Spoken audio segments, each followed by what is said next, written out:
Olá, no resumo semanal dessa semana nós vamos abordar. O Ibovespa caiu mais de 7,3%.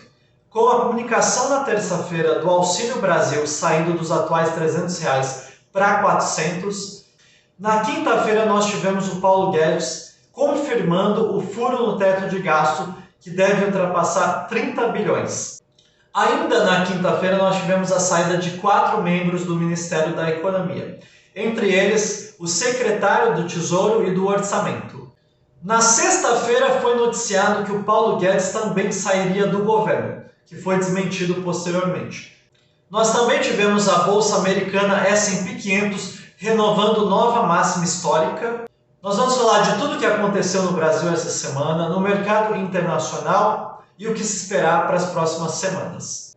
Mas antes, se você ainda não é inscrito no nosso canal, já se inscreve agora, deixa o seu curtir no nosso vídeo para que a gente possa alcançar o maior número de pessoas possíveis. Começando aqui pelo cenário doméstico, nós tivemos nessa semana o Ibovespa em forte queda, o dólar disparou. Tudo começou na terça-feira com o pronunciamento do presidente de que o Auxílio Brasil, que estava sendo cotado em R$300, será de R$400. Essa diferença de valor deve gerar um déficit de 30 bilhões. Esse déficit vai fazer um furo no teto de gasto. Então a preocupação do mercado na terça-feira foi em relação ao descumprimento do teto de gasto, que fez com que a bolsa derretesse mais de 3%. Na quinta-feira nós tivemos a confirmação por parte do ministro do Paulo Guedes que realmente o governo vai sair do trilho fiscal e vai abrir essa exceção em relação ao teto de gasto para cobrir o Auxílio Brasil e também vai criar um auxílio caminhoneiro para ajudar em relação ao custo do diesel. Essas duas informações na terça-feira e depois a confirmação na quinta-feira fizeram a bolsa derreter. Eu tinha comentado nas semanas anteriores, que a gente estava num ponto muito importante essa semana. A bolsa tinha alcançado um range de 114 a 115 mil pontos. Poderia entrar no movimento de reversão se ultrapassasse esses 115 pontos, mas o que nós tivemos foi um caminhão de água fria no Ibovespa essa semana. Então, a gente teve novamente, e não foi só a preocupação, foi uma confirmação de que a gente vai ter aí um furo no teto de gasto. Tudo isso levou o mercado a um grande desespero, a uma grande situação de pânico. Então, nós saímos lá do atual patamar de 114 mil pontos para 110.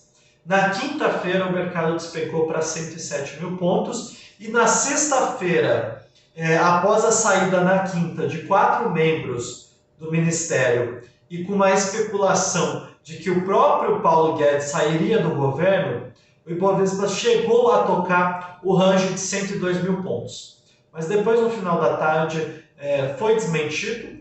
O próprio Paulo Guedes confirmou que se manteria dentro do governo e o Ibovespa se recuperou parte dessas perdas e fechou próximo dos 106 mil pontos. Mesmo assim, a gente tem uma queda de mais de 7,3%. E o que o mercado está olhando não é só o fato de ter o governo aberto uma exceção para cobrir o Auxílio Brasil, mas isso abrir precedente para que possa haver outros furos no teto, outros gastos extraordinários acima do teto de gasto, e que isso possa levar para um processo de abrir precedente para que outros custos possam acontecer. Sabemos que em momento de eleições que vem se aproximando, é comum os governos querem gastar mais para promover a sua popularidade em relação à eleição. Vamos olhar como é que ficou o fechamento dos principais índices dessa semana. Nós tivemos nessa semana o Ibovespa, como a gente já falou, caindo em 7,3%, fechou aos 106.296 pontos. Os fundos imobiliários, o IFIX, fechou em queda de 1,2% aos 2.712 pontos. No S&P 500, a Bolsa Americana, fechou em alta de 1,6%. Na quinta-feira, o S&P 500 renovou a nova máxima, E aí, na sexta, teve um recuo, mas fechou em alta de 1,6% aos 4.544 pontos. E o dólar fechou em alta de 3% em R$ 5,63. No cenário internacional, essa semana nós tivemos o S&P na quinta-feira renovando nova máxima histórica. Nos Estados Unidos agora é época de temporada de resultados referente ao terceiro trimestre. As empresas estão apresentando resultados acima da expectativa de mercado, conseguindo, dentro das determinadas condições, entregar melhores performances. Esses resultados positivos das empresas fez com que os investidores tenham deixado de lado, pelo menos temporariamente, todas as outras questões de risco de alta da taxa de juros, a retirada dos estímulos financeiros, a própria inflação, e tenham voltado a comprar ativos financeiros, principalmente os ativos que a gente chama aí de valor, ativos que conseguem entregar com mais facilidade a inflação, como por exemplo o setor financeiro, que apresentou forte resultado nesse terceiro trimestre. Na China, nós tivemos a divulgação do PIB no terceiro semestre. E mais uma vez, a China vem decepcionando. O mercado esperava um crescimento na faixa de 0,4, 0,5 em relação ao PIB da China, mas veio muito abaixo disso em 0,2.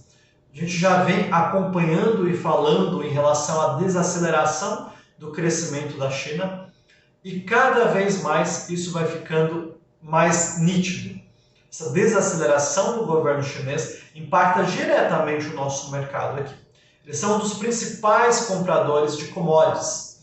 A gente tem visto o preço do minério de ferro e de diversas outras commodities caírem fortemente. Outro ponto que nos preocupa é o bloqueio que a China vem criando em relação à exportação de carne bovina.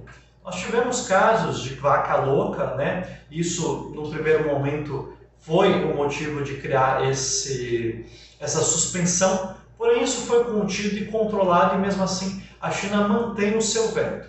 No curto prazo, isso tende a fazer o preço da carne cair. O preço do boi negociado na bolsa já caiu, o volume de exportação também. Então os resultados em relação ao terceiro trimestre da exportação de carne bovina deve ser fortemente impactado por essa suspensão criada pela China. Mas no longo prazo eu entendo que essa demanda deve se normalizar e a demanda por proteína animal como um toda ainda deve seguir muito forte com o aumento populacional e o que nós podemos esperar para as próximas semanas. Aqui no Brasil nós vamos ter a divulgação da prévia da inflação e também da taxa de desemprego. A gente vai entrar agora na temporada de resultados. A partir do dia 22 as empresas começam a reportar seus resultados. A divulgação de resultados normalmente movimenta bastante o mercado. Apesar de todo o contexto que a gente vem já comentando e acompanhando, as empresas no primeiro e no segundo trimestre apresentaram resultados muito positivos. A expectativa de mercado é que nesse terceiro trimestre também as empresas continuem apresentando resultados positivos. Isso pode fazer com que o Ibovespa venha a se recuperar da forte queda que nós tivemos nessa semana. Porém, a agenda política deve seguir no radar como sendo o principal fator em relação à performance do Ibovespa e também do dólar. O mercado vai querer acompanhar como que deve se desdobrar nas próximas semanas a relação entre o governo, entre o Congresso e na aprovação do Auxílio Brasil, do Auxílio Diesel, se isso vai abrir precedentes para novos projetos. Nós vamos ter andamento em relação às agendas reformistas. Então nós temos aí a reforma tributária, a reforma administrativa, que precisa andar, que precisa dar vazão para amenizar essas questões aí que nós estamos vendo no curto prazo. No cenário internacional, nos Estados Unidos ainda tem empresas a reportarem resultados. Nós vamos continuar dentro do radar acompanhando os resultados das empresas nos Estados Unidos, também na China, como é que vai comportar em relação às questões como a empresa Evergrande, como que a China vai conter essa situação, e isso ainda é uma preocupação de mercado. O resumo semanal da nossa semana fica por aqui. Obrigado e até a próxima semana.